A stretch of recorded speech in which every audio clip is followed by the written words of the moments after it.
వారు కూడా మన దగ్గరకు వచ్చినప్పుడు కూడా మనము సువార్త పరిచర్య చేయాలి. ఇదిగో నేనిప్పుడు ఆత్మయందు నిర్బంధము గలవాడనై యెరూషలేము వెళ్ళుచున్నాను. ఇప్పుడు యెరూషలేము వెళ్ళే ముందు ఉద్ఘాటిస్తున్నాడు. ఇప్పుడు ఆయనకు శ్రమలన్నీ కూడా యెరూషలేములోనే రాబోతూ ఉన్నాయి. అక్కడే భయంకరమైన పరిస్థితి ఎదుర్కోబోతున్నాడు అని తనకు ఆత్మలు ముందే బయలుపరిచేశాడు పరిశుద్ధాత్మ దేవుడు.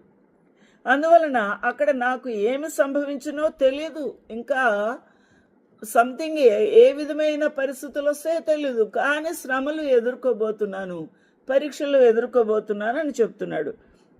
బంధకములను శ్రమలను నా కొరకు కాచుకొని ఉన్నాయి.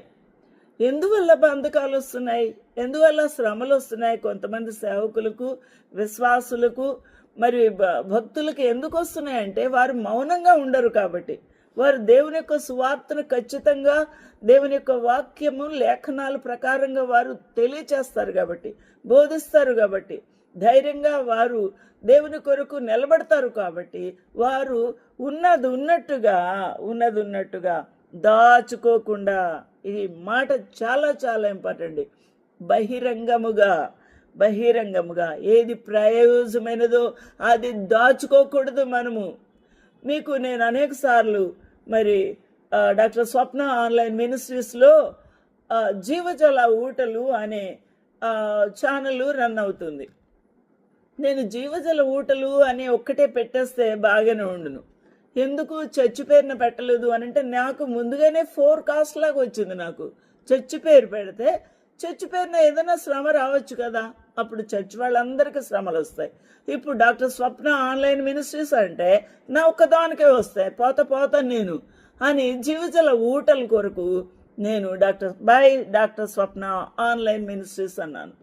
కాబట్టి ఏది సువార్త బహిరంగంగా చెప్పాలో, యేసుక్రీస్తు ప్రభుని ఏ విధంగా ఒప్పించాలో, ఏ విధంగా ఒప్పుకోవాలో, నేను ఆయనను భరించాలో అది ధైర్యంగా నేను చేయాలి.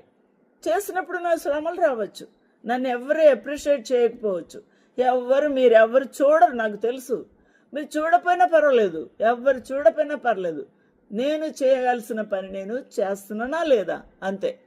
ఇక్కడ బహిరంగంగా ఏది దాచుకోకుండా సువార్త ప్రకటించడం విషయంలో మనము జాగ్రత్త పడాలి అని పౌలు భక్తుని జీవితం మనకు తెలియజేస్తుంది.